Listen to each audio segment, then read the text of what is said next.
Hello viewers, today being the day on a row, I had been working on this pattern series. This is the third pattern which you must have seen that has been uploaded by Shobhunik. So this pattern is a slight different context to the previous two pattern. Let me just run the program first, then you will be able to follow what I try to mean.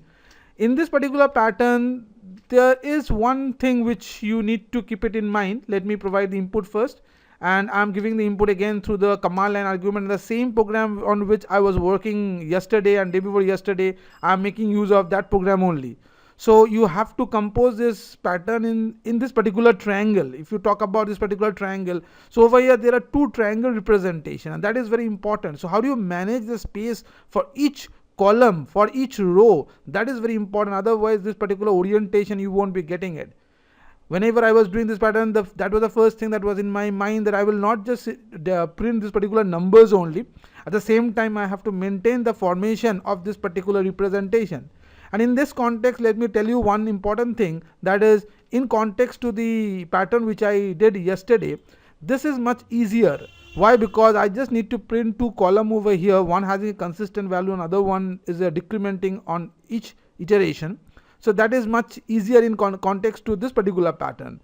How this particular representation is forming, that is very important. And this entire number which you can see in this context, let me tell you one thing, that this cannot be made use of a normal integer variable. You have to make use of long because of its data range. That is also very important. And this was the first day's pattern. Let me just use that particular pattern representation once also.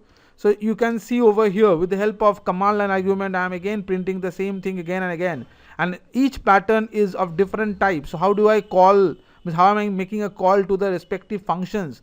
So this particular thing you need to think about it, then only you will be able to make out something. And in the process, I'm left with only one pattern. This is the last pattern which I have to, which I will be working tomorrow. And I'm still waiting for anybody who can think about the coding part or think about any pattern will, means whatever they can think about in context to any pattern will do. And if the person will upload that particular thing in Facebook, that's really going to be great.